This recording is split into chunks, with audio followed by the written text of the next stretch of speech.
de los grandes de la lengua hispánica, cuya obra está reconocida como uno de los más impresionantes esfuerzos de creación y de interpretación cultural de la modernidad.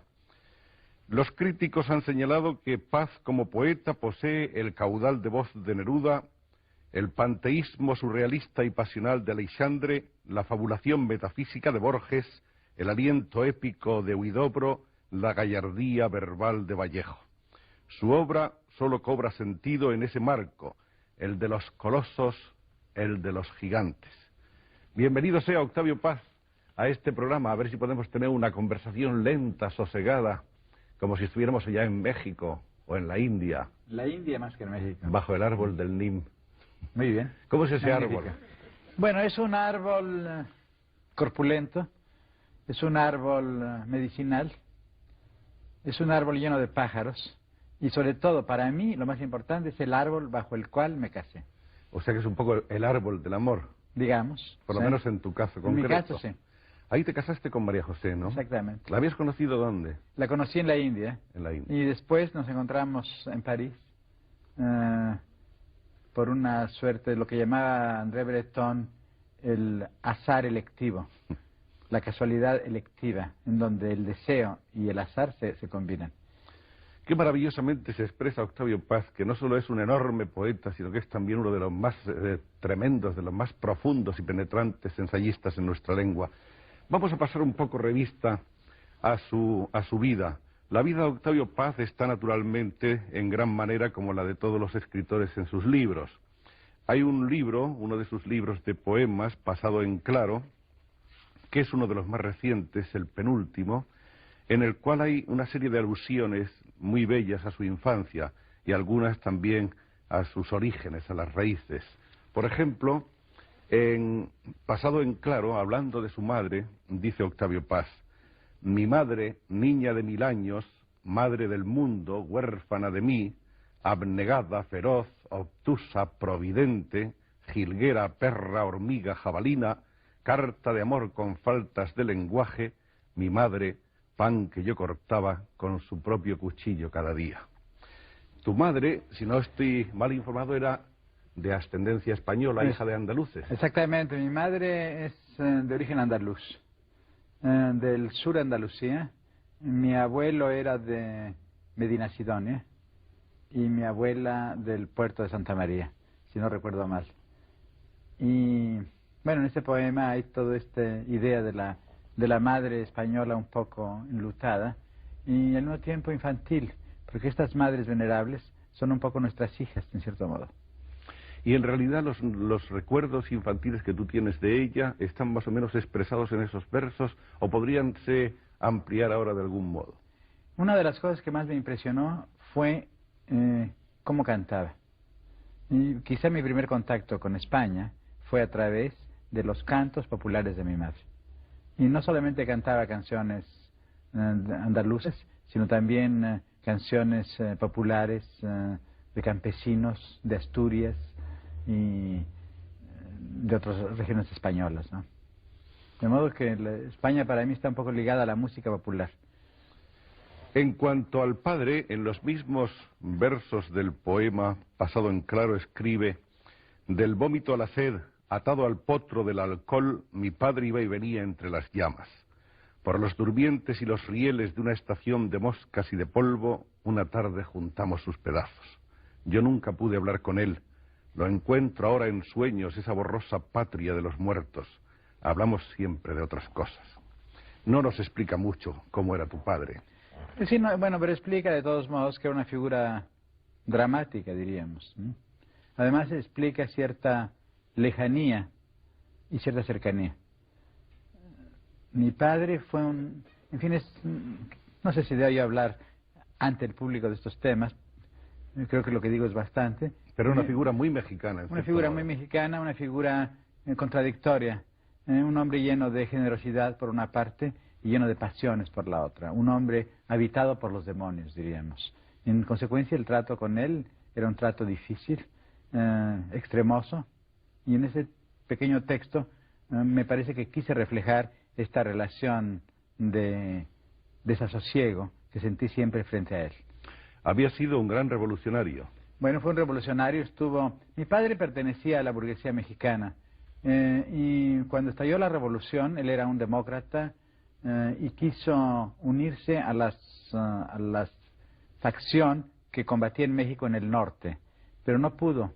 Y él y un grupo de amigos, entre ellos un amigo suyo, que además fue una personalidad extraordinaria, Sotuigama, que es uno de los iniciadores, diríamos, del anarquismo en México, fueron al sur por accidente y cayeron con Zapata y descubrieron el rostro mejor, diríamos, de la Revolución Mexicana, el rostro campesino de estos revolucionarios sin tierras y sin instrucción, pero dueños de una tradición muy antigua y que querían en cierto modo restablecer en México una suerte de edad de oro, de propiedad comunal de la tierra, que más bien hace pensar en el mundo del Neolítico que en el mundo moderno.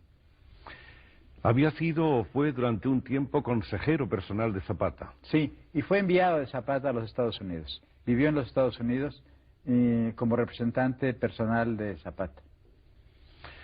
Por otra parte, creo que tenía la carrera de abogado. ¿Era abogado? ¿Ejercía? No. No. Bueno, a veces defendió a los campesinos cuando los campesinos pedían tierras. Fue sobre todo político.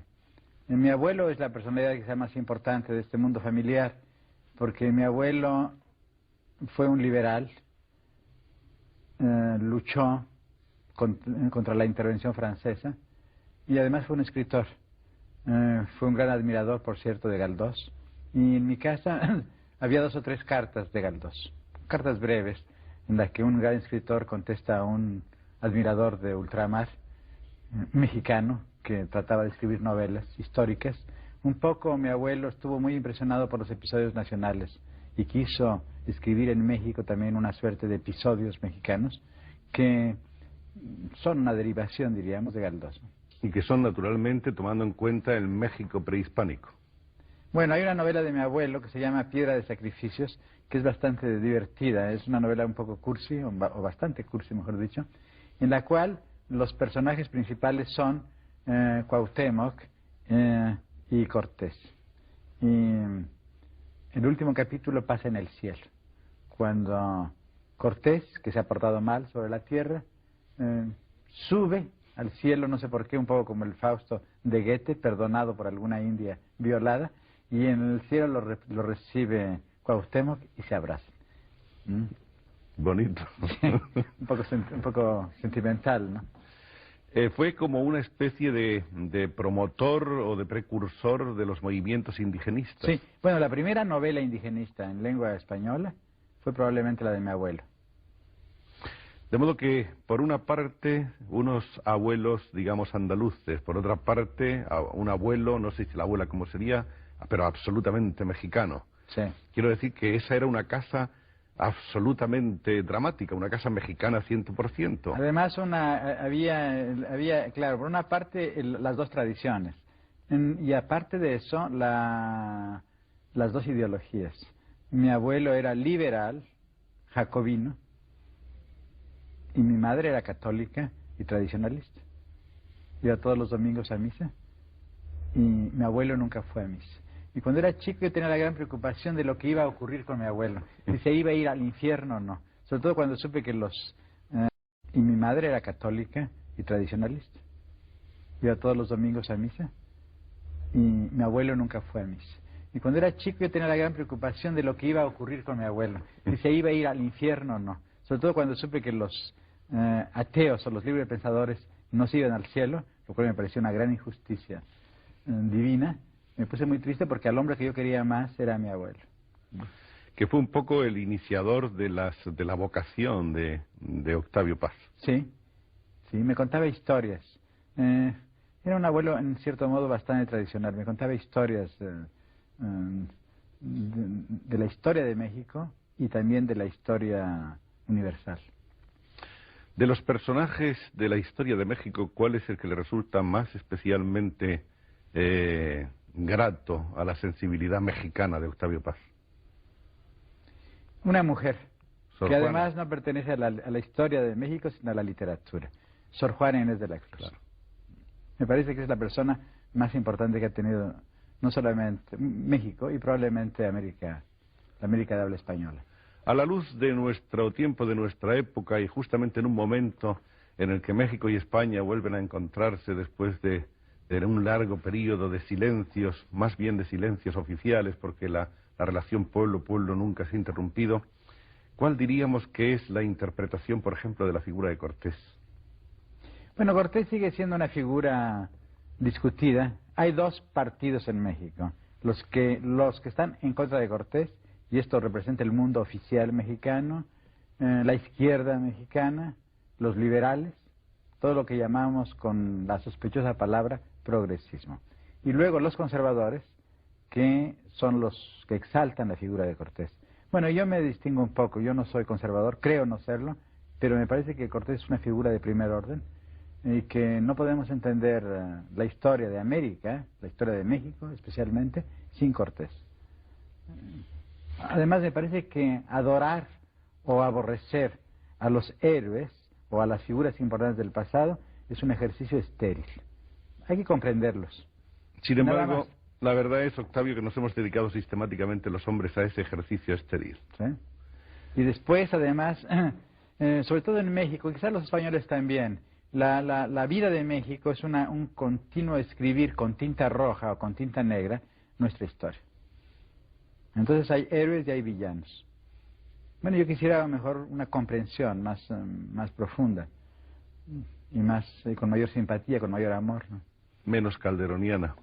Menos calderoniana, y también menos absolutista, menos jacobina, menos maniquea.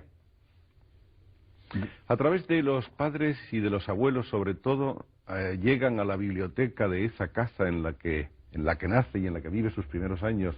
Nace en México el 31 de marzo de 1914, Octavio Paz, y aparecen por allí libros que son, primero, los episodios nacionales de Galdós, por supuesto.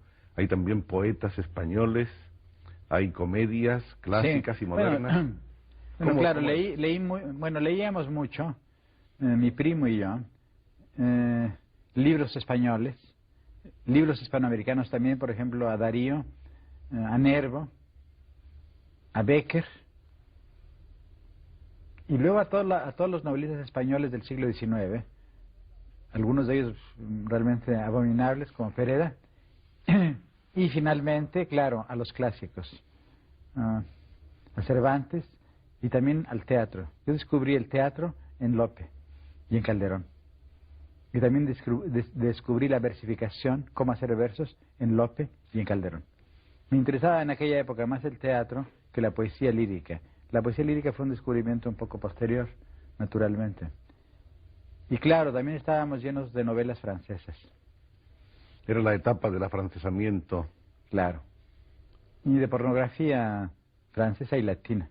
Porque mi abuelo también, como hombre del siglo, como liberal, tenía este vertiente erotizante, diríamos.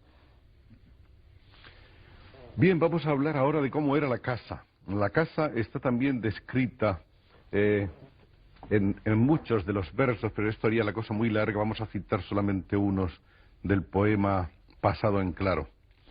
Dice: casa grande, encallada en un tiempo azolvado, la plaza, los árboles enormes donde anidaba el sol, la iglesia enana, su torre les llegaba a las rodillas, pero su doble lengua de metal a los difuntos despertaba. Bajo la arcada en garbas militares las cañas, lanzas verdes, carabinas de azúcar. En el portal el tendejón magenta, frescor de agua en penumbra, ancestrales petates, luz trenzada, y sobre el cin del mostrador diminutos planetas desprendidos del árbol meridiano, los tejocotes y las mandarinas, amarillos montones de dulzura. En esta evocación se citan luego muy a menudo los fresnos, que parece que eran unos árboles como muy ligados al contorno familiar. Sí.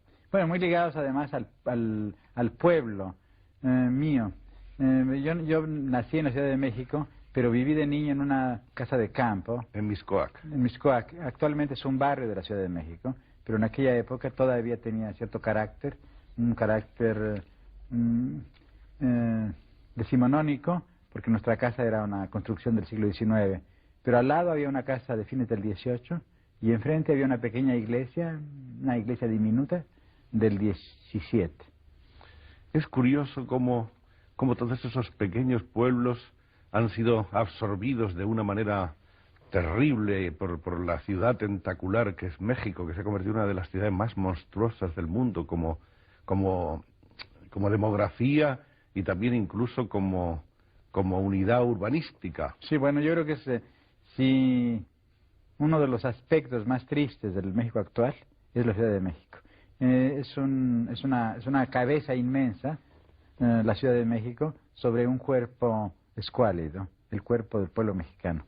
En la Ciudad de México yo creo que podemos ver el centralismo mexicano, que es heredero, por una parte, del centralismo azteca y por otra parte, del centralismo castellano. Dos aspectos de mi tradición que me son profundamente desagradables. El centralismo de Madrid y el centralismo de los aztecas. Y que han convertido realmente a esta ciudad en un monstruo de 12 millones de habitantes. Sí, es el monopolio del poder político, el monopolio del poder económico y el monopolio también de la fealdad. De modo que hay que refugiarse precisamente en los rincones esos antiguos, hay que buscar a San Angelín y esos pequeños pueblos que fueron absorbidos e integrados en la ciudad, donde quedan todavía las calles recoletas, empedradas. Hay oasis, en ese inmenso desierto superpoblado que es la Ciudad de México, hay oasis, pero esos oasis son para la gente rica. Es otro de los grandes fracasos, digamos, de la Revolución Mexicana, que no ha resuelto ese problema fundamental de la excesiva distancia entre ricos y pobres. De modo que Octavio Paz se muestra partidario de una descentralización urgente. Sí. Como una medida, digamos, hasta sanitaria, de terapéutica nacional. Sí, bueno, yo, en el sentido demográfico, en el sentido urbanístico, pero sobre todo en el sentido político. Me parece que el gran criminal del siglo XX es el Estado centralista que monopoliza el poder político y el poder económico. El gran tema parecía que el gran tema del siglo XX iba a ser la sustitución del sistema capitalista por un sistema socialista. Pero yo creo que la crítica de los anarquistas al programa marxista, desde el siglo XIX, desde Bakunin, desde antes, desde Proudhon, ha sido profética. El gran criminal del siglo XX, vuelvo a repetirlo, es el Estado. Sobre todo en aquellos países en los cuales el Estado posee la propiedad de los medios de producción, por una parte, por la otra, la propiedad de la ideología, y por otra, y siendo propietario de los medios de producción y propietario de la ideología, es también propietario de los productos del trabajo y de las almas humanas. Este es un acto de fe de Octavio Paz en contra de los totalitarismos, está claro. Exactamente. En este libro, lleno de recuerdos de infancia, aparecen nombres: Guillermo, Alfonso, Emilio. Son mis primos y mis amigos. Es bastante poco imaginativo el poema por lo que se refiere a los datos, ¿no? Era una infancia alegre, preocupada, atormentada, iluminada por muchas vigilias dedicadas a los libros. ¿Cómo eran estos años de niño? Bueno, era una infancia como todas las infancias, y que no hay que idealizar. Una infancia llena de tormentos de toda índole, las relaciones difíciles con los mayores, que son siempre los opresores de los niños, aunque los niños también oprimen a los mayores, seamos justos, ¿no?, con los mayores, sobre todo ahora que somos mayores, ¿no? Que ha cambiado la cosa, sí. ¿no? De angustias religiosas, ligadas naturalmente a la sexualidad, el descubrimiento del erotismo, pero también el descubrimiento de la muerte, el descubrimiento de la historia a través del pasado y también a través de la política. Cuando yo tenía 15 años, desperté políticamente porque hubo una gran huelga estudiantil. Y en esa época se sitúa otro momento en que España se me aparece de un modo digamos, profético. Yo asistía a la clase de álgebra y mi compañero de banco era un chico mucho mayor que yo, que se llamaba José Bosch, era de origen catalán. Yo tendría 15 años y él tendría 17 o 18. Y un día me deslizó debajo del pupitre un folleto. Y cuando tomé el tranvía, abrí el folleto y era una publicación de la Federación Anarquista Ibérica, de la FAI, un texto de Kropotkin. Y mi amigo era anarquista, mejor dicho, su padre era un obrero catalán que había emigrado a México y que era miembro de la FAI. Entonces, uno de mis primeros contactos con los problemas reales, los problemas de la historia mundial en el siglo XX, fueron a través de este amigo mío, José Bosch, que me abrió las puertas a la realidad a través de una ventana por la cual sigo teniendo una gran simpatía, el pensamiento anarquista. Colegios. Hubo un colegio primero de los hermanos maristas, ¿era? Sí, un colegio francés, ultracatólico, y del cual tengo un recuerdo magnífico. Me enseñaron los hermanos maristas un poco de gramática, y eso es fundamental. Hay de aquellos que no saben gramática. Hubo después un colegio inglés. Un colegio inglés, me enseñaron a jugar fútbol, también se los agradezco. Hubo luego escuelas del gobierno. Sí. ¿Acaso porque los medios económicos del momento no permitían seguir en colegios costosos? Exactamente. Por una parte, por una parte, mi familia era una familia en decadencia económica, y por la otra, porque mi padre, en eso yo creo que tenía razón, insistió mucho en que los colegios privados me aislaban de la realidad mexicana. Entonces, entré a escuelas del gobierno, que además estaban en aquella época muy influidas por la educación, por las teorías de la educación norteamericana, por aquellas teorías de John Dewey, el filósofo pragmatista norteamericano. Y entonces me acuerdo que cuando entré a la escuela secundaria, lo primero que me hicieron fue un examen mental. Pero las preguntas que me hicieron eran tan disparatadas que ninguno, ni yo ni mis amigos pudimos contestar. Por ejemplo, nos preguntaban, ¿qué se compra en las carnicerías? Entonces a mí me pareció aquello una broma y dije, naturalmente pan. Por nada no me admiten. Pero eso era surrealismo, ¿no? Claro, pero es que esta idea de medir la inteligencia de los alumnos, etcétera, ¿no? Los test. Los famosos, sí. Sí. Hay un colegio que ha debido ser muy importante en la vida de Octavio Paz porque él le ha dedicado poemas, uno de ellos largo y yo diría que además muy intenso, en su libro Vuelta, que es el Colegio de San Ildefonso. Bueno, claro, no soy yo el único que le ha dedicado poemas. Alfonso Reyes también le dedicó poemas. Y este colegio de San Ildefonso fue en el siglo XVIII y en parte del XIX la escuela de los jesuitas. Y ahí estudiaron mexicanos muy ilustres, por ejemplo, Sigüenza y Góngora, un sabio mexicano de fines del XVII, que era sobrino nada menos que de don Luis de Góngora. Y él insistía mucho cada vez que escribía algo, algunos manifiestos, por ejemplo, que escribió contra la creencia en los cometas, insistía mucho en que era sobrino de don Luis. En el siglo XIX, el gobierno mexicano nacionalizó el convento, esta escuela de San Ildefonso, se convirtió en la Escuela Nacional Preparatoria.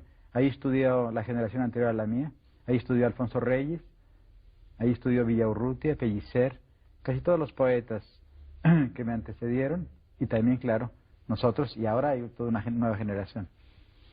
¿Te complacería leer un fragmento con tu propia voz, que sí, estará mucho mejor que si lo leo yo, de Nocturno, como es muy largo, lo que a ti te parezca? Bueno, hay muchas partes, quizá la parte que se refiere a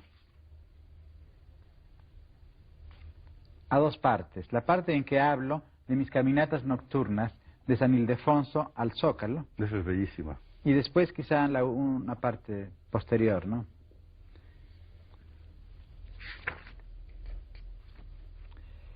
México hacia 1931. Los faroles inventan en la soledumbre charcos irreales de luz amarillenta. Apariciones, el tiempo se abre, un taconeo lúgubre, lascivo, bajo un cielo de hollín, la llamarada de una falda. C'est la mort ou la mort. El viento indiferente arranca en las paredes anuncios lacerados. A esta hora, los muros rojos de San Ildefonso son negros y respiran. Sol hecho tiempo, tiempo hecho piedra, piedra hecha cuerpo. Estas calles fueron canales. Al sol, las casas eran plata, ciudad de cal y canto, luna caída en el lago. Los criollos levantaron sobre el canal cegado y el ídolo enterrado otra ciudad, no blanca, rosa y oro, idea vuelta a espacio, número tangible. Barrio dormido, andamos por galerías de ecos entre imágenes rotas, nuestra historia. Callada nación de las piedras, iglesias, vegetación de cúpulas, sus fachadas, petrificados jardines de símbolos. Embarrancados en la proliferación rencorosa de casas enanas, palacios humillados, fuentes sin agua, afrentados frontispicios. Cúmulos, madréporas insubstanciales, se acumulan sobre las graves moles, vencidas no por la pesadumbre de los años, por el oprobio del presente. Bueno, el poema sigue y después me refiero a nuestras conversaciones de adolescentes y a nuestro sueño de cambiar al mundo. Nuestra idea de que el mundo se podía cambiar y que el hombre se podía cambiar. Y claro, en cierto modo también es una reflexión sobre el fracaso de ese sueño. El muchacho que camina por este poema entre San Ildefonso y el Zócalo es el hombre que lo escribe. Esa página también es una caminata nocturna. Aquí encarnan los espectros amigos, las ideas se disipan. Es una maravillosa evocación de los años de la juventud, de los años de los descubrimientos incesantes. Y de los años de las ilusiones. Las ilusiones, la amistad, el amor. De las ilusiones intelectuales, diríamos. Sí. No me refiero ahora a las ilusiones en el sentido un poco superficial de la palabra, sino en el sentido de Balzac, en aquella serie de novelas, Las ilusiones perdidas. Vamos a aprovechar para hablar un poco de cómo era el México de los años de infancia y primera adolescencia de Octavio. Digo de primera adolescencia porque está todavía en una adolescencia, no hay más que verle esa hermosa cabellera que disfruta nuestro gran poeta, que yo creo que es una constante de casi todos los mexicanos, y no se ve un mexicano calvo ni por casualidad. Bueno, debe ser la influencia indígena. ¿Cómo era México entonces y qué diferencias ve Octavio Paz entre aquel México de su niñez y el de hoy? México era una ciudad pequeña, tenía menos de 1 millón de habitantes, era una ciudad que vivía fuera del mundo, con los ojos puestos, por una parte, todavía en Europa, había todavía la nostalgia, diríamos, de la civilización europea, que influyó mucho el siglo XIX mexicano, y por otra parte, veía con deslumbramiento, con envidia y con horror también a los Estados Unidos. Era los años posteriores a la Revolución Mexicana. No vivíamos en una democracia, pero el país tenía esperanzas de que todo iba a cambiar, de que el país se iba a modernizar. Después de todo, no solamente México, sino toda la América Latina ha vivido desde la independencia con el sueño de la modernización. En el fondo, la historia de ustedes, los españoles, y la historia nuestra se parece en una cosa. Somos herederos, ustedes y nosotros, del sueño de la modernización, es decir, de Carlos III. Desde la época de Carlos III, los españoles decidieron cambiar. Y la historia de España es un poco, desde fines del siglo XVIII hasta ahora, hasta 1975, hasta 1977, perdón, las distintas y fracasadas tentativas por ingresar en el mundo moderno. Y la independencia de Hispanoamérica obedeció, en cierto modo, al mismo sueño, al mismo proyecto. Había que separarse de España para acceder a la modernidad, al mundo moderno. Creo que la historia de Hispanoamérica ha sido la historia de un inmenso fracaso. Es la historia de la independencia hispanoamericana es la historia de un fracaso. Y la historia de la Revolución Mexicana es la historia de otro fracaso. Hay que ver lo que es ahora la Ciudad de México, con 10 millones de habitantes, todos los problemas que tiene, y cómo los defectos de la Nueva España se han acumulado, en el México actual. Por ejemplo, el centralismo, por ejemplo, el Estado patrimonial, el nepotismo, el personalismo, los monopolios de toda índole, etcétera. Y estamos cerca de que se produzca ese cambio por el que llevamos luchando tantos siglos. No, mira, yo no creo que el siglo XX ha sido el siglo de las ilusiones, pero también ha sido el siglo de las ilusiones perdidas. Los sistemas políticos, las ideologías políticas del siglo XX han creado esquemas más o menos geométricos en los cuales han querido encerrar a la realidad. Y la realidad se ha vengado cruelmente. La política no puede no es una religión. En consecuencia no puede salvar a los hombres. Tampoco es una filosofía y en consecuencia tampoco puede darle sabiduría a los hombres. Los hombres, la política no puede, la política, digamos, la política revolucionaria, para hablar de un modo más claro, no puede hacer de los lobos corderos. No los ha hecho. Al contrario, ha convertido a los lobos en lobos más lobos. En consecuencia, yo no creo que la política pueda ofrecer una solución a los problemas fundamentales de la condición humana. Y por eso me anima el espectáculo de España, pero también me alarma un poco. Me anima porque al fin el pueblo español ha recobrado la iniciativa. Y está a punto de convertirse en una nación moderna, en una nación democrática. Y esto va a tener una influencia inmensa en el resto de América Latina. Probablemente la evolución de ustedes acelere en un sentido positivo la evolución de América Latina. Al mismo tiempo, la nueva democracia española, esta democracia naciente, que a mí me da muchas esperanzas, también me alarma un poco. Me alarma que los españoles vayan a caer en la ingenuidad de pensar que los sistemas políticos pueden remediarlo todo. No es verdad. La historia del siglo XX es la historia de las utopías convertidas en campos de concentración. Esa es la historia de la Unión Soviética, esa es la historia de China. Y esa es la historia de otros países que llamamos indebidamente socialistas. En consecuencia, no hay que esperar demasiado. Hay que esperar, en cambio, de la crítica y del pluralismo.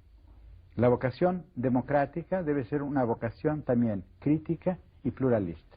Y los españoles deben introducir, yo creo, no me atrevo a aconsejar, quién soy yo para aconsejarlos, pero me atrevo a desear que los españoles introduzcan un poco de escepticismo y un poco de distancia en su pasión política. Que sepan que la política es el arte de convivir y no el arte de cambiar al hombre.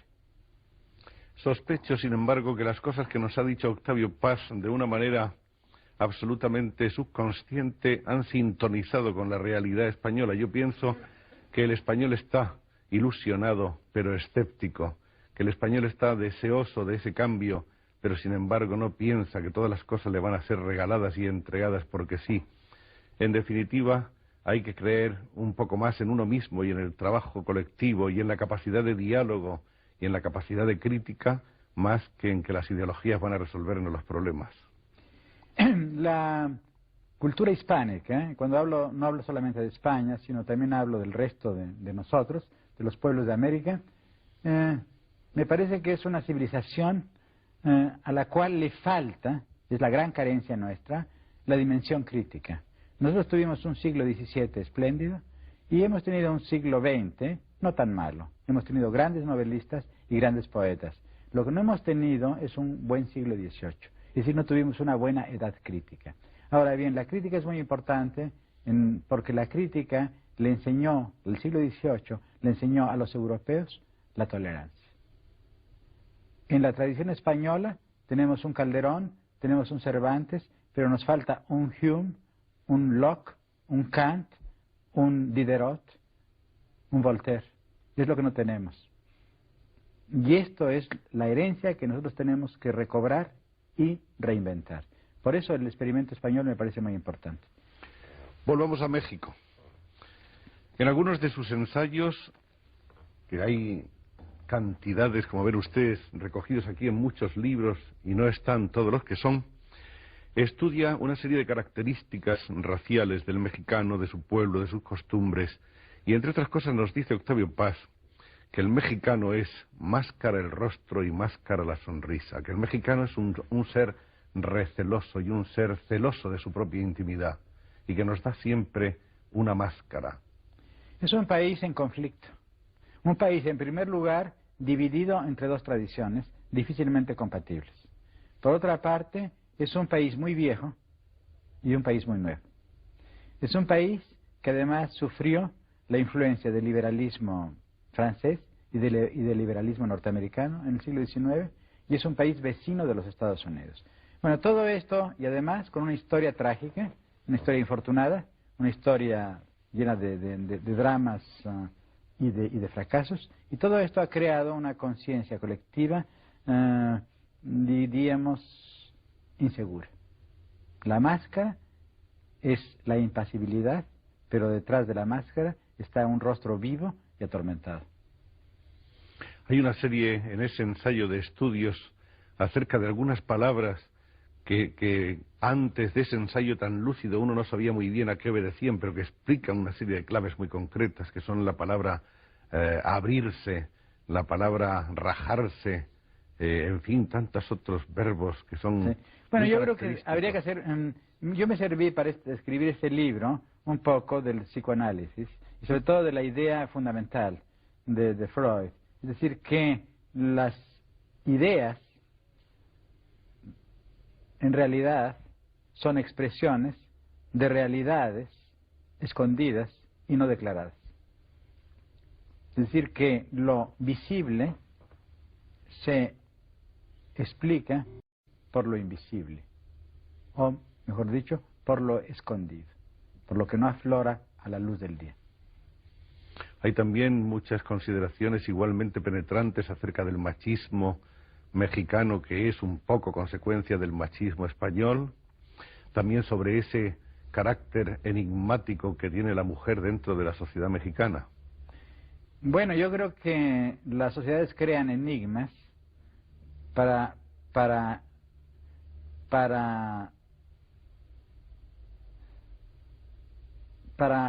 humillar o para apartar. En el caso de la mujer, yo creo que los mexicanos, al convertir a la mujer en un enigma, lo que han hecho es eludir la condición humana de la mujer. Yo no quiero que la mujer sea un enigma, sino quiero que sea como yo, un ser más o menos transparente. Ningún ser humano puede ser totalmente transparente, pero tratemos de introducir un poco de transparencia en nuestras relaciones. Y creo que el gran error o el gran pecado de nuestra cultura es justamente esta introducción de falsos misterios en las relaciones entre los hombres y las mujeres. Hay otra operación mexicana muy curiosa que también describe y analiza Octavio Paz, que es la del ninguneo, el ningunear, que es una operación por la cual a alguien se le convierte en ninguno. Sí. Es una operación más radical que la operación española. Ustedes en España tienen a don nadie, que es un señor, don nadie, sí, que es un señor con bombín y con reloj. Ninguno es un pobre diablo. Y entonces los mexicanos quieren convertir al cada uno que es cada uno de nosotros, en un pobre ninguno. Y esto se llama ninguneo. Hasta hay un verbo, ningunear. Luego hay dos Méxicos que coexisten y a los cuales también estudia de una manera muy apasionada y muy profunda Octavio, que son el México del desarrollo y el México que continúa subdesarrollado. Hay dos países en realidad un poco enfrentados, ¿no? Hay dos países en el sentido social y económico, un país desarrollado relativamente, con una clase obrera, con una clase burguesa, con unos campesinos que viven más o menos bien, y sobre todo con una nueva clase media. Y eso es la mitad de México, o menos de la mitad. Y luego hay un México desheredado y pobrísimo. Pero aparte de eso, aparte del México pobre y el México rico, yo a lo que me refiero también es a otro tipo de México. Hay un México moderno, es decir, que se dice democrático, que usa las ideas modernas, y luego hay un México antiguo, el de las estructuras psíquicas profundas. Bueno, yo creo que también hay una España profunda, y hay una Francia profunda. Creo que esto coexisten en cada país lo que llamaríamos la modernidad, y que es una capa superficial, y luego la capa más profunda de los instintos, de las creencias. Ortega y Gasset dijo algo bastante profundo cuando dijo que las creencias eran impermeables a la crítica de la razón. En efecto, la creencia, sobre todo las creencias inconscientes. Mira, por ejemplo, nosotros hemos cambiado de filosofía y de ideas Occidente, y yo creo que América Latina forma parte de Occidente y no de ese brumoso tercer mundo de que hablan los demagogos. Bueno, Occidente ha cambiado muchas veces. Si tú piensas en el gran cambio que significó el cristianismo, o bien el cambio del cristianismo al hedonismo y al racionalismo modernos, nuestras ideologías han cambiado. Han cambiado también nuestros sistemas de producción. Hemos tenido arados, tenemos tractores, tuvimos espadas, ahora tenemos fusiles y bombas atómicas. Pero seguimos consultando a los astros. Es decir, que hay una serie de creencias muy profundas en nuestra civilización que no han sido tocadas por la historia. Seguimos consultando a los astros como los caldeos o como los griegos. Y dando nuestras manos a la primera sí, gitana o quiromántica de turno. La magia, y cuando hablo de la magia, ese es uno de los temas. Nuestras actitudes ante el sexo opuesto, nuestras actitudes ante la autoridad, ante el padre, ante el jefe, son actitudes que no han sido tocadas por la crítica racional. Es decir, que el hombre sigue siendo muy antiguo. Y en cierto modo somos contemporáneos todavía de los cazadores del Paleolítico. Brevemente vamos a referirnos ahora a las relaciones México-España. ¿Qué podemos esperar de este nuevo abrazo entre dos pueblos que tienen tantas cosas que les unen, más que las cosas que pueden separarles? Bueno, yo creo que se van a normalizar las relaciones en el sentido político. Posiblemente desde el punto de vista cultural podrían mejorarse un poco o mucho, pero creo que lo fundamental no depende de las relaciones políticas. Creo que la relación entre España y México ha sido y es muy profunda, y va a serlo más si hay una evolución política en España hacia la democracia, y creo que la va a haber. ¿Y para Octavio Paz España qué significa? Bueno, en primer lugar representa un poco el mundo de mi infancia, ese aspecto de las canciones populares que cantaba mi madre, Andalucía, el sueño de esa España también morisca. Yo tuve una gran admiración por el mundo árabe a través de España, justamente. Uno de los grandes, por eso hablo de Abderramán. Yo leía de niño, ojeaba, porque no lo leía, La historia de la fuente, una edición catalana con pasta roja y letras doradas, en que había litografías que representaban de un modo más o menos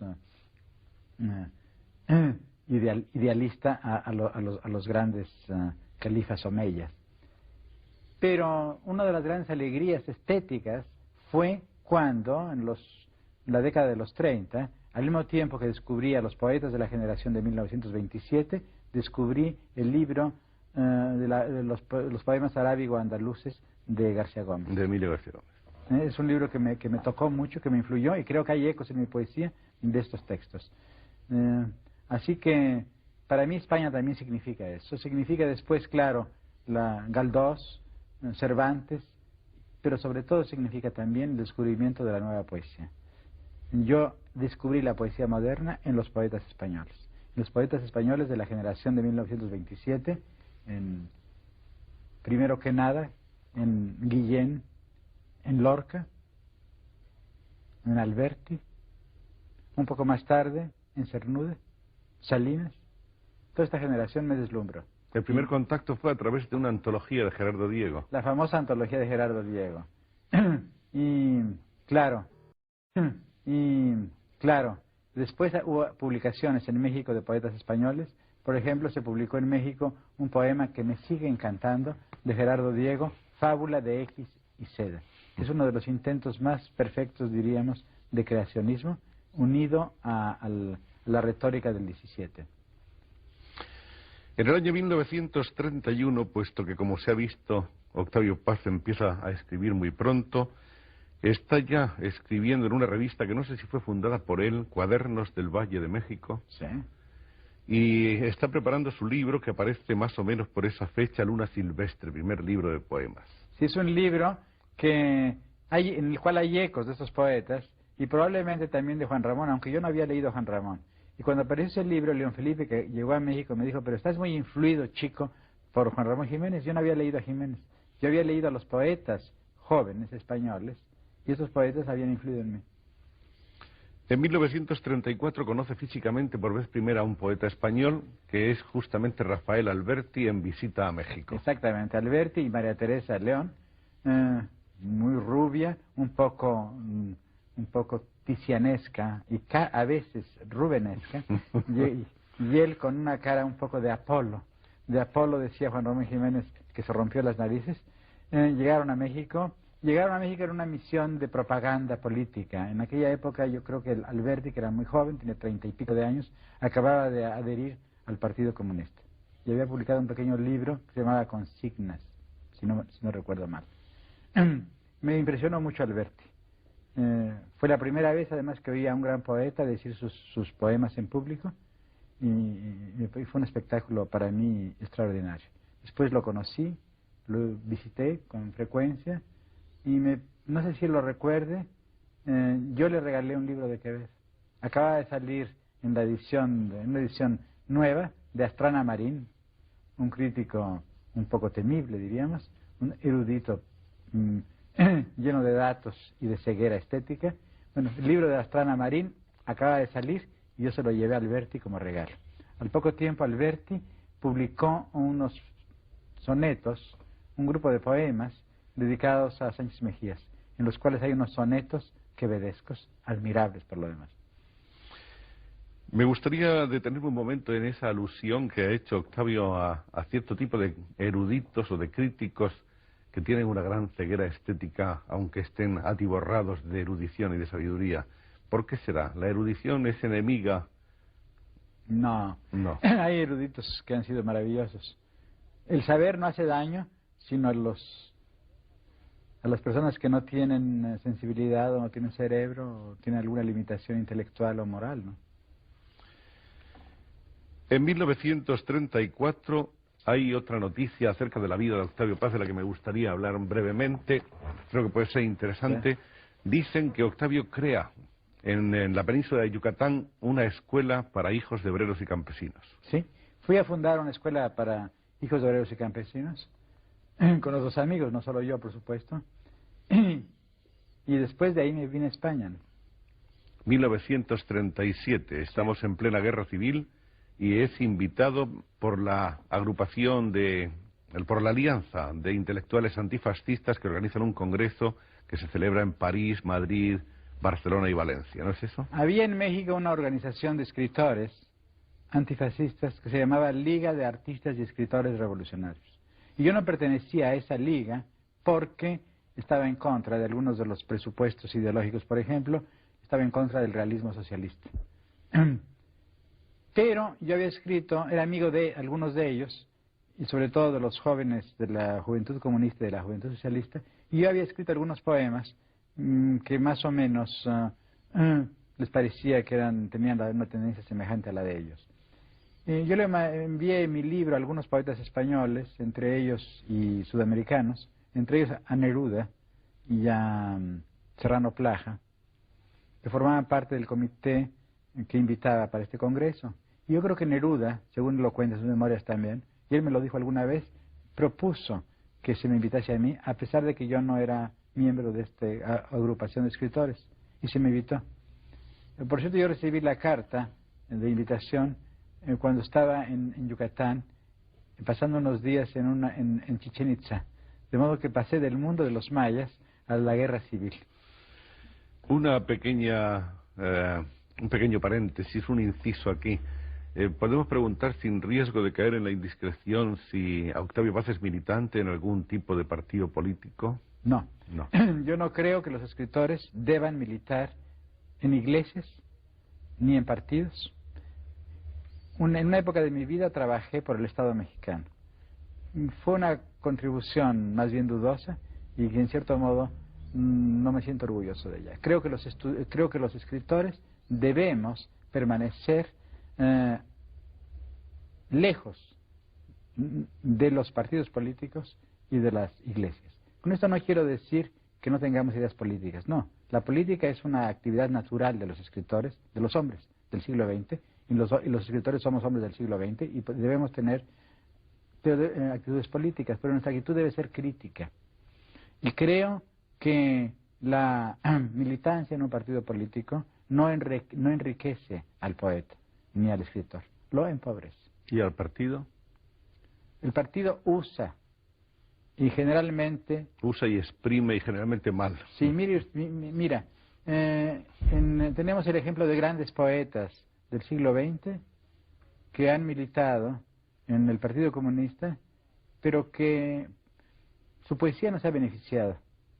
Pienso en Aragón, pienso en Neruda y pienso en el mismo Alberti. Y pienso en Paul Éluard. Son 3 grandes poetas, o 4 grandes poetas, pero su poesía no se ha nutrido realmente de las consignas. Y cuando se ha nutrido de consignas, se ha empobrecido. Llega del mundo de los mayas en que estaba inmerso Octavio Paz a París, y en París se encuentra con que está recibiéndole Pablo Neruda. Exactamente. Y Aragón, los dos. En aquella época Aragón era director de un periódico, Sessuar, me parece. A mí me emocionó mucho ver, sobre todo, a Pablo. Los dos. En aquella época Aragón era director de un periódico, Sessuar, me parece. A mí me emocionó mucho ver, sobre todo, a Pablo. No había crecido tanto en el sentido físico, pero ya había crecido mucho en el sentido poético. Había escrito probablemente su libro más importante, o uno de sus libros centrales, Residencia en la Tierra, que yo había leído en la edición de Cruz y Raya, en la edición de José Bergamín. Y al día siguiente, en un restaurante, una noche, conocí también a Vallejo. Fue muy curioso. Esa misma noche conocí a Vallejo y a Neruda. Vallejo salió al día siguiente, pero yo me quedé en París con Neruda y otros amigos y tomamos un tren en el cual iban Steve Spender, un poeta inglés que es muy amigo mío, Malraux, Ilya Ehrenburg, el poeta mexicano Carlos Pellicer, creo que Nicolás Guillén y otros escritores. Éramos un grupo de unos 10 o 15 poetas. Y, por cierto, Neruda no cuenta algo que pasó en este viaje de París a Barcelona. ¿Qué pasó? Algo muy curioso. Estábamos en varios divididos, sí, en el tren, y los hispanoamericanos estábamos en un compartimento cuando llegó Ilya Ehrenburg y nos pidió a Pellicer y a mí hablar con nosotros, y a Neruda. Entonces nos fuimos a un rincón, Ehrenburg, Neruda, el poeta Pellicer y yo. Yo era el más joven, tenía 20 y tantos años. Bueno, se habló de México, se habló de arte, se hablaron de muchas cosas, y de pronto Ehrenburg nos preguntó, ¿y Trotsky? Trotsky en aquella época estaba refugiado en México. Yo no contesté nada porque no lo conocía, pero Pellicer dijo, yo lo conozco. Soy amigo de Diego Rivera, que en aquella época era trotskista, y he tenido... Pellicer era un poeta católico, y católico de izquierda, entonces se podía permitir cierto tipo de salidas que quizás los otros no se hubieran atrevido a decir. Dijo, yo tuve la satisfacción de conocer a Trotsky en casa del pintor Diego Rivera. Me parece que es un excelente crítico de arte. Lo cual sorprendió un poco a Ehrenburg. Dice, ¿pero qué le parece a usted? Dice, bueno, mire usted, me parece que es el mejor agitador político que ha habido en Occidente desde San Pablo. Ehrenburg se quedó un poco asombrado, se acabó la conversación y Neruda me dijo, hay que cuidar a Pellicer. Nos va a provocar grandes problemas. No los provocó. Afortunadamente. Después hubo el gran problema de la tentativa de expulsar a André Gide en Madrid. Y ahí otra vez Pellicer se portó bien. Votamos nosotros dentro de la delegación hispanoamericana en contra. No queríamos, nos pareció monstruoso este ataque a Gide. ¿El ataque por qué se produjo? Por el libro de Gide sobre la Unión Soviética,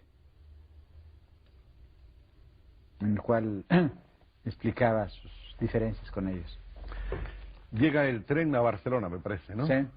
Primera imagen de Barcelona. Un país en guerra, bombas, y claro, el recuerdo de José Bosch.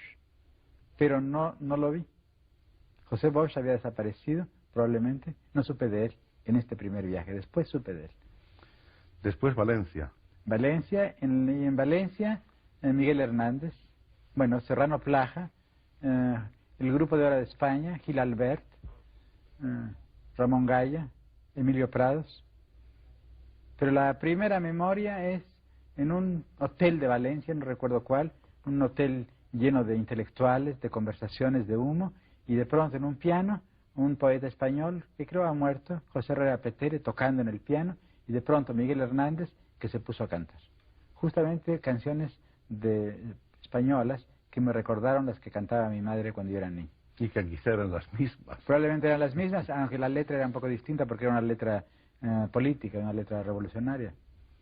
En algunos de los ensayos de Octavio ha señalado cómo Miguel Hernández le causó una gran impresión. Dijo que tenía una voz de bajo, un poco cerril. Sí.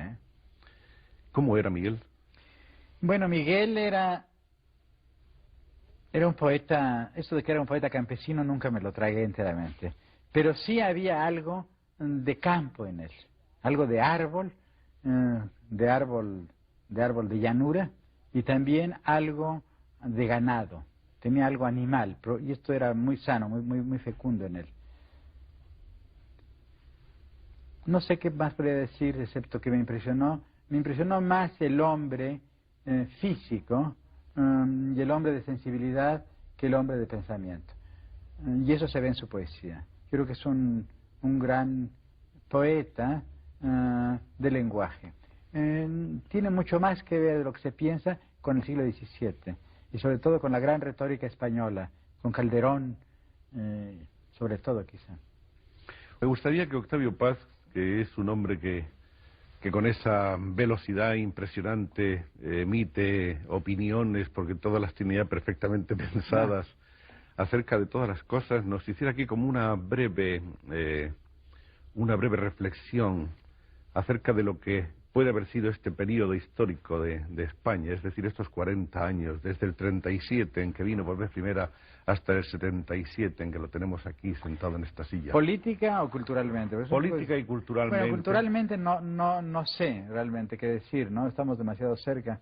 En fin, política y económicamente, socialmente es muy claro a mi juicio, ¿no? El régimen triunfador de la guerra civil intentó un regreso a una España inexistente por lo demás, a una España tradicional. Pero el resultado fue lo contrario. Fue el nacimiento de una España moderna. De modo que el sueño de Carlos III, el sueño de los liberales y de los republicanos, finalmente parece que fue lo contrario. Fue el nacimiento de una España moderna. De modo que el sueño de Carlos III, el sueño de los liberales y de los republicanos, finalmente parece que empieza a cobrar realidad. Es decir, una España democrática, una España con una clase media alerta, y una nueva clase obrera, yo creo. Y en fin, una España moderna. ¿Cuál es el español que más ama?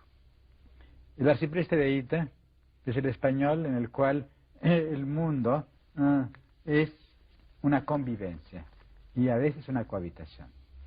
¿Y cuál es el español que Octavio Paz detesta más? San Ignacio de Loyola, patrón de los jesuitas y de los marxistas.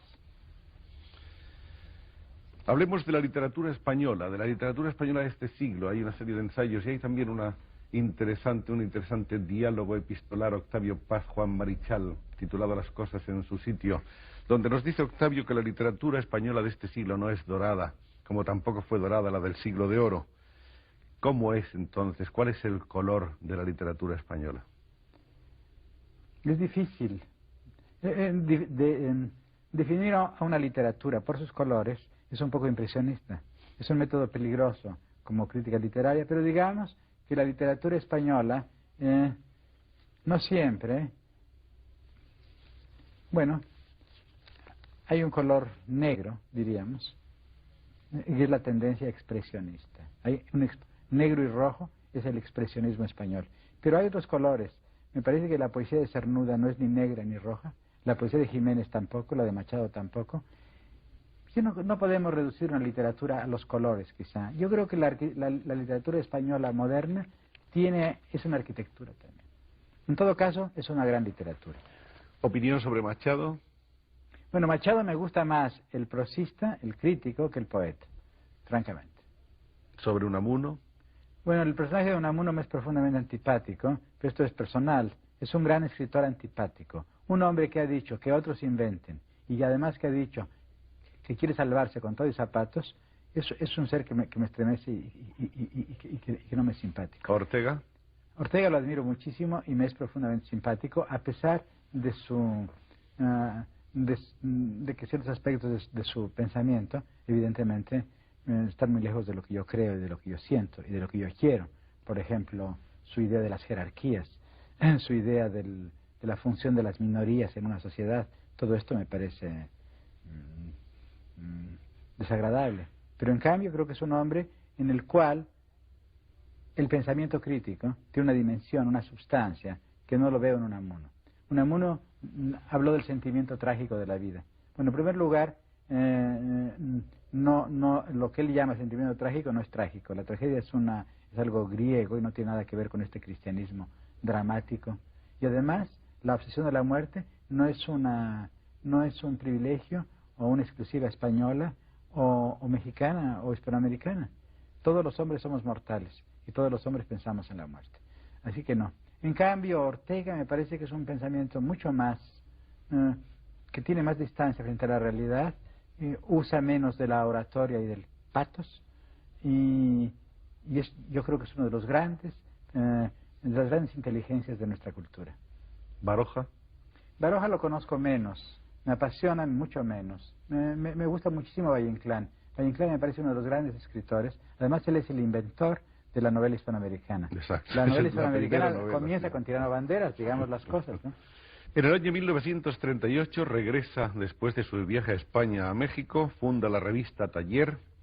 Aquí tenemos un bache en nuestras notas hasta 1943 en que aparece otra revista, El Hijo Pródigo. Parece que estos son años en los cuales Octavio vive difícilmente, según ha revelado en algunas declaraciones, como periodista y además con empleos extravagantes, uno de los cuales que él ha contado, y por lo tanto podemos mencionar aquí, es que trabajaba en el Banco Nacional de México contando billetes viejos. Que se quemaban, ¿Qué? Lo cual me dio una idea bastante clara del verdadero carácter de la sociedad moderna, de la sociedad capitalista, que produce riquezas y las destruye. Pero el empleo en el Banco de México también tuvo sus ventajas.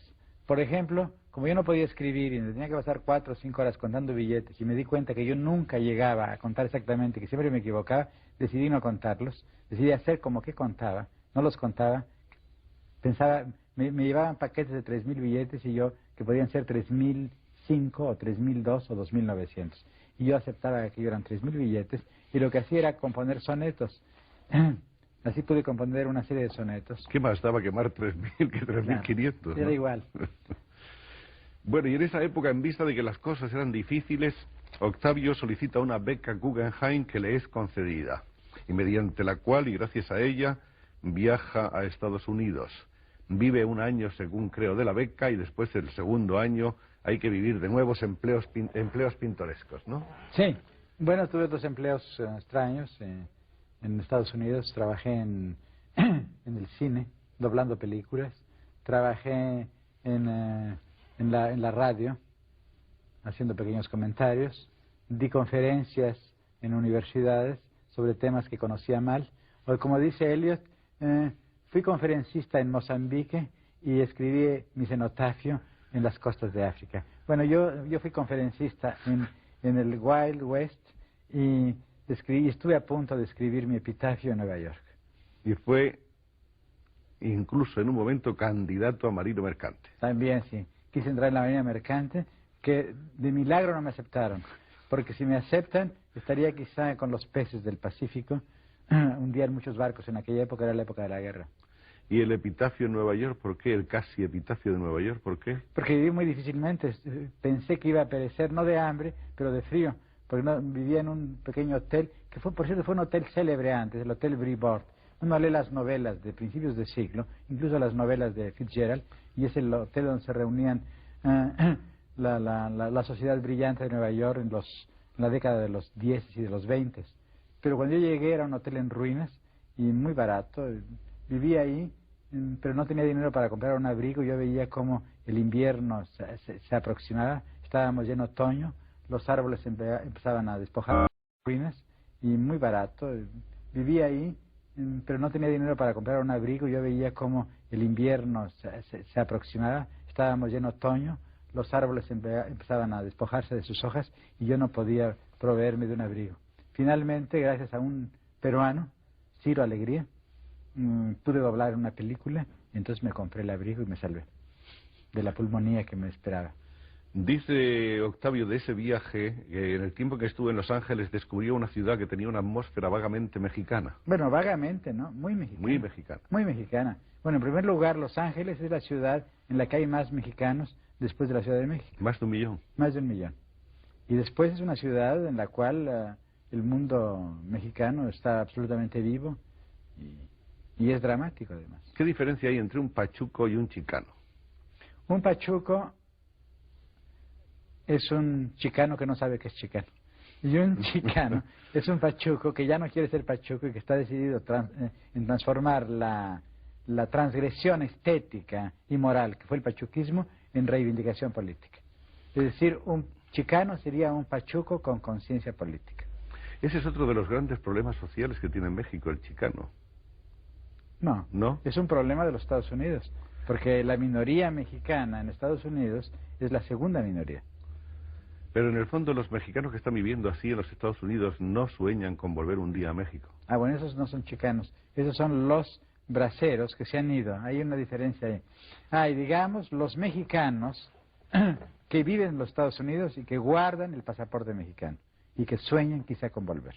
Esos son los inmigrantes. Y que después, viven un poco marginados, ¿no? Viven marginados. Luego los chicanos son los ciudadanos norteamericanos de origen mexicano, que todavía hablan castellano, gracias sobre todo a la familia mexicana y a la madre, que es el eje de la sociedad mexicana, y estos finalmente han despertado y han hecho este movimiento chicano, ¿no?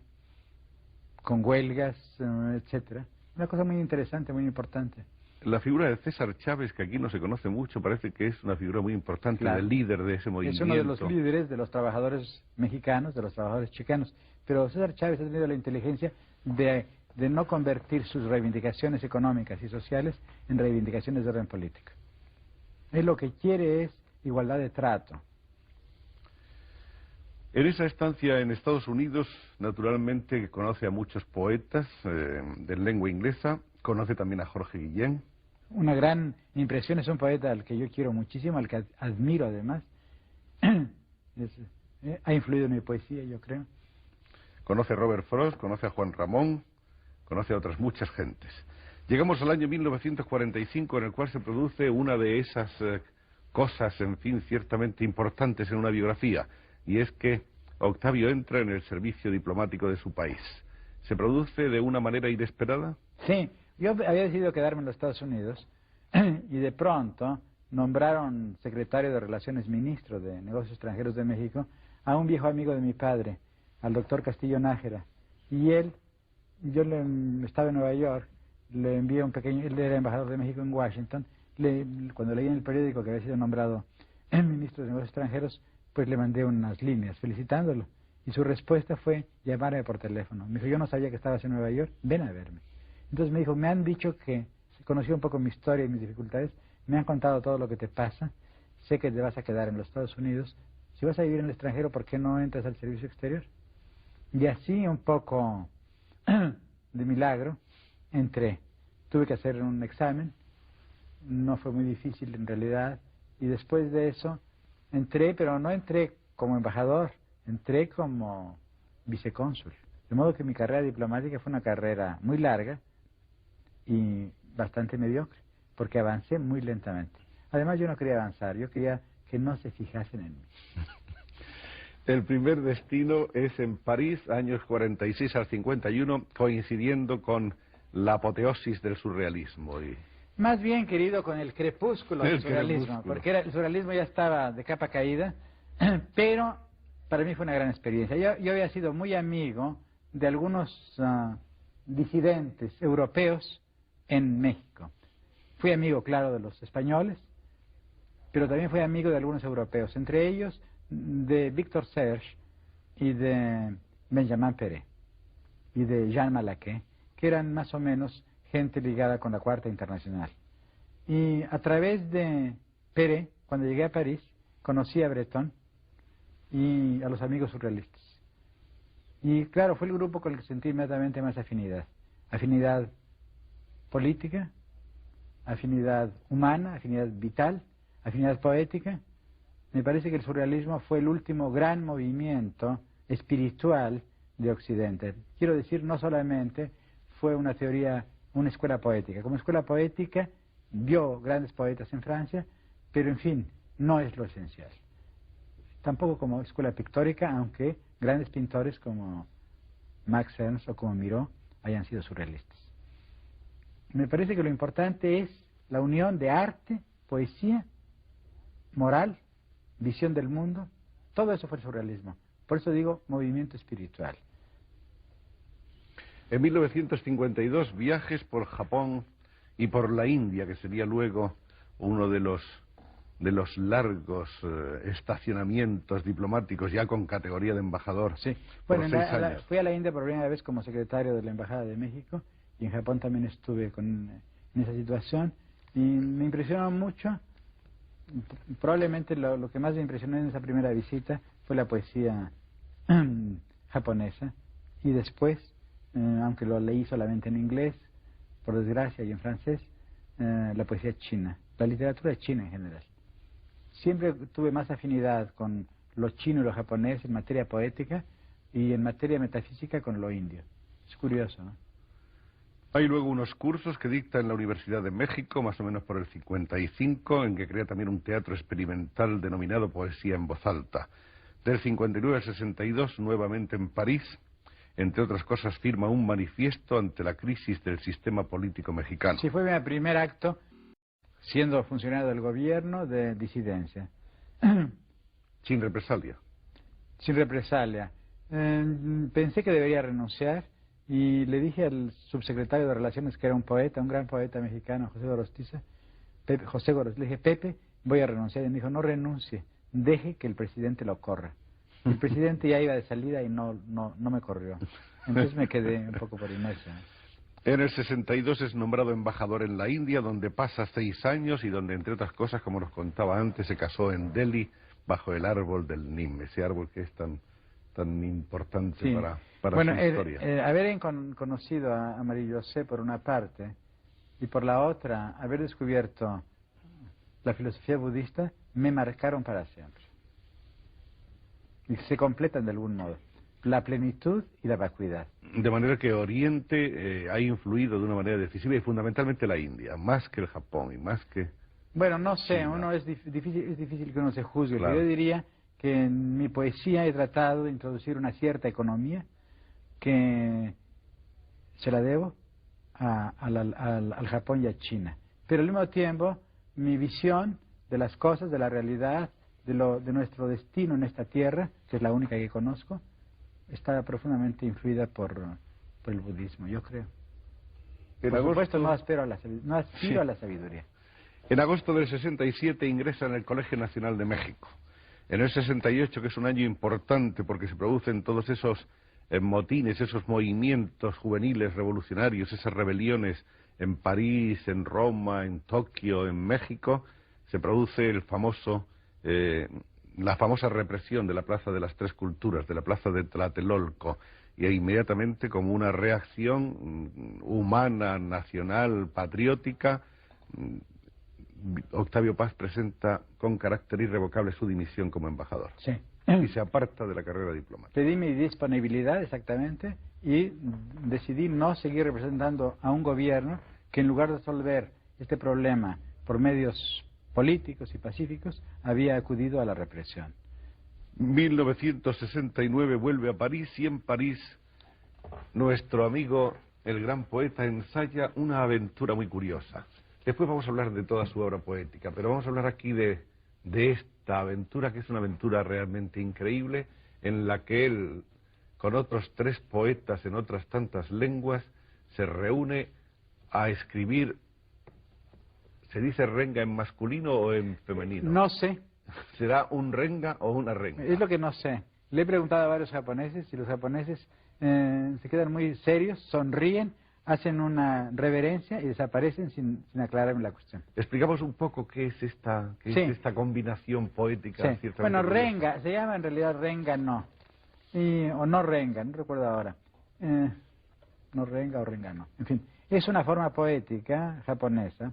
El poema japonés clásico se llama waka o tanka y es un pequeño poema de 5 líneas que se puede dividir en 2 partes. La primera parte de 3 líneas y la segunda de 2 líneas. De modo que muy pronto empezaron 2 personas a hacer un poema. Yo escribía las 3 primeras líneas y tú lo completabas. Entonces este juego empezó a convertirse en algo más complicado, a hacer series de poemas que se llamaron renga y que estaban compuestos por estrofas de 3 líneas, 2 líneas, 3 líneas, 2 líneas, etc. A mí se me ocurrió que se podía hacer lo mismo en Occidente, pero que podíamos escoger otra forma, la forma del soneto, y que podíamos hacerlo entre 4 poetas. Luego se me ocurrió que, después de todo, la poesía de Occidente es una. Es decir, que aunque esté escrita en distintas lenguas, los temas esenciales y las formas esenciales son las mismas. Y entonces decidí invitar a 3 poetas, a 3 amigos, uno de lengua inglesa, otro de lengua francesa y otro italiano, y escribimos este poema. Pero mi sueño sería volver a hacer este renga en 3 lenguas próximas, es decir, en castellano, en catalán y en portugués, con un poeta catalán y un poeta portugués. Esperemos que esa idea se lleve a término, porque es una idea fascinadora. Sí, a mí me gustaría, y eso explicaría la variedad de nuestra civilización, la unidad y la variedad de nuestra civilización. En 1971 empieza a publicar la revista Plural, que hasta julio de 1976 publicó 58 números y fue la revista intelectual de artes y letras más importante de América Latina. Murió por un extraño affair del que no vamos a hablar ahora porque nos llevaría mucho tiempo. En el 76 aparece otra revista que puede ser una especie de reedición o de vuelta a empezar, y por eso se llama Vuelta. Es el regreso de Plural sin plural. El regreso de Plural. Bueno, y ahora estamos en el año 77 y viene Octavio Paz de Jerusalén de recibir un famoso premio. ¿Ese premio por qué? Bueno, es un premio que se ha dado a escritores como Bertrand Russell, como Silone, y a la última, a Simone de Beauvoir, fue la anterior. Es un premio que se da, es un premio literario, se da a un escritor, pero también es un premio que se da a una obra que haya exaltado la libertad humana. Entonces yo lo acepté. No creo mucho en los premios literarios, tampoco me parece de mal gusto rehusarlos, pero me parece ingenuo darles mucha importancia. En este caso, acepté el premio con gusto porque es un premio combatiente, un premio polémico. Creo que el pueblo de Israel tiene derecho a existir. Nuestra civilización es culpable frente al pueblo judío, no solamente de la matanza última de Hitler, sino desde antes. Los romanos oprimieron a los judíos, los cristianos oprimieron a los judíos. ¿Para qué hablar de España? Uno de los grandes errores y horrores de la historia española es la expulsión de los moriscos y de los judíos. Así que cuando digo los moriscos quiere decir que yo no veo a los árabes como a los enemigos de los judíos, sino de un modo infortunado. Creo que un día estos primos se van a entender. Pero creo que es nuestro deber defender la posibilidad de la existencia de un Estado israelita en el cercano Oriente. Lo cual no implica de ninguna manera que los palestinos tampoco tengan derecho a tener su Estado. Después de recibir el premio Jerusalén, Octavio Paz invitado por el famoso Centro Cultural Pompidou, que está llamando la atención del mundo en estos instantes en París. Ha presentado allí una especie de antología de su obra poética, un espectáculo, Octavio Paz. Y ahora vamos a hablar de su poesía. Es una obra dilatadísima. La obra poética comprende los siguientes títulos: Luna silvestre, No pasarán, escrita en el 37 o 36 en España; Raíz del hombre, Bajo tu clara sombra, en el mismo año, Entre la Por piedra cierto, y la la primera flor. edición, de Bajo tu clara sombra, fue hecha durante la guerra en España por Manolo Altoleguer. En aquella colección En aquella famosa. colección Héroe, me parece que se llamaba. A la orilla del mundo en el 42, Libertad bajo palabra en el 49, que este es un libro muy importante porque reúne realmente toda la obra poética desde el 35 hasta el 57.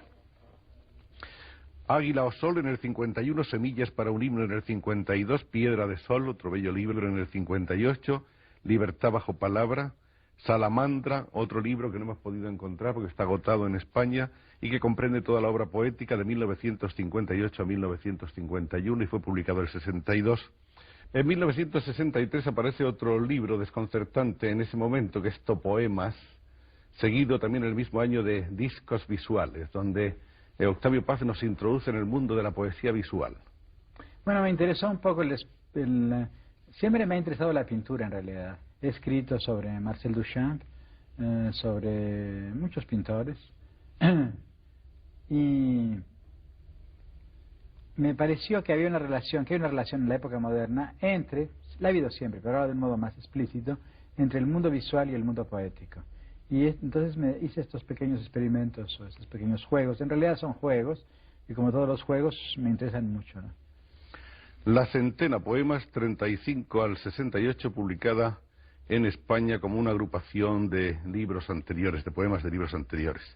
La Renga, de que hemos hablado en 1971, el monogramático, que se publicó originalmente en francés, en la famosa colección, ¿cómo se llama la colección? Esquira, Le Sentier de la Creación. Exacto, sí. Pasado en claro, en 1976, libro al que hemos aludido ya desde el arranque del programa. Después de Pasado en claro llega Vuelta en 1976, que es este libro, que es precisamente el que marca la vuelta a México de Octavio Paz. En el mes de marzo de 1977 obtiene el premio de la crítica española para el mejor libro de poemas escrito en lengua castellana y publicado en el territorio nacional. Hubo, según parece, también una novela que luego fue destruida. Nunca la publiqué. En realidad, sí, yo escribí una novela y la destruí. Utilicé parte en El laberinto de la soledad. Podríamos decir que El laberinto de la soledad es una novela en forma de ensayo, y el personaje no es un personaje de carne y hueso, sino un país o una historia, ¿no?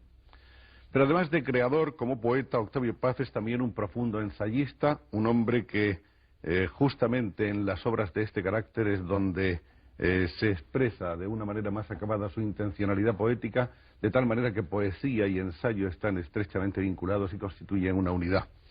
El autor, que ha pasado por todas las experiencias intelectuales de nuestro tiempo, desde el marxismo al surrealismo, el descubrimiento de Oriente, etcétera, busca de una manera incesante nuevos caminos para su pensamiento. Entre otros ensayos, los más importantes están aquí, y son El laberinto de la soledad en 1950, análisis sobre la esencia de lo mexicano; El arco y la lira en 1956, Las peras del olmo. Podemos quizá descubrir un poco en una panorámica todos estos libros. Está después Cuadribio en 1962, Puertas al campo. Cuadribio tiene cierto interés para España, porque hay un ensayo sobre Luis Cernuda, otro ensayo sobre Pessoa, Otro sobre Darío. Sobre Darío, y sobre un poeta mexicano poco conocido en España, pero que es un gran poeta menor, diríamos, si es que hay poetas menores y mayores, yo no creo. López Velarde. Hay otro aspecto muy interesante que ha sido el de la traducción, sobre la cual tiene también Octavio una serie de ideas personales. ¿Cómo debe ser una traducción? Bueno, yo creo que parto de una idea de Paul Valéry que me parece exacta. Valéry decía que la traducción es el arte de presentar efectos, de producir, mejor dicho, de producir efectos análogos con medios diferentes. Es decir, que la traducción nunca es una transcripción, sino una metáfora. El poema traducido es otro poema. Es tal. Bueno, a este tema se refiere exactamente este libro, Versiones y Diversiones. Sí. Bueno, hay una serie de traducciones ahí, de poesía inglesa, francesa y de otros idiomas. Desde Mallarmé, Apollinaire, Nerval, Longbeats, está también Pessoa, por supuesto, Cummings y otros muchos. Llegamos al final y aquí tenemos Pasado en Claro, que es uno de los libros más reveladores de Octavio Paz. En muchos de estos libros, en este como en tantos otros, se habla del instrumento fundamental del poeta, que es la palabra. ¿Qué significa? ¿Qué es la palabra para Octavio Paz? Bueno, podríamos volver a la idea esta de Esopo, el festín de Esopo. La lengua es lo mejor que hay y es lo peor que hay.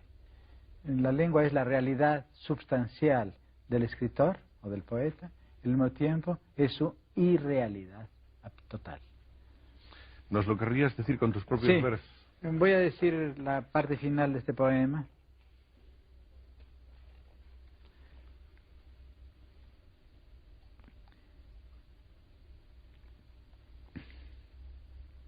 Una sonaja de semillas secas, las letras rotas de los nombres. Hemos quebrantado a los nombres, hemos dispersado a los nombres, hemos deshonrado a los nombres. Ando en busca del nombre desde entonces. Me fui tras un murmullo de lenguajes, ríos entre los pedregales, color ferriño de estos tiempos, pirámides de huesos, pudrideros verbales. Nuestros señores son gárrulos y feroces. Alcé con las palabras y sus sombras una casa ambulante de reflejos, torre que anda, construcción de viento, el tiempo y sus combinaciones, los años y los muertos y las sílabas, cuentos distintos de la misma cuenta. Espiral de los ecos, el poema es aire que se esculpe y se disipa, fugaz alegoría de los nombres verdaderos. A veces la página respira, los enjambres de signos, las repúblicas errantes de sonidos y sentidos, en rotación magnética se enlazan y dispersan sobre el papel. Estoy en donde estuve, voy detrás del murmullo, pasos dentro de mí, oídos con los ojos, el murmullo es mental, yo soy mis pasos, oigo las voces que yo pienso, las voces que me piensan al pensarlas. Soy la sombra que arrojan mis palabras. Palabras de Octavio Paz en voz de Octavio Paz. Muchas gracias, Octavio.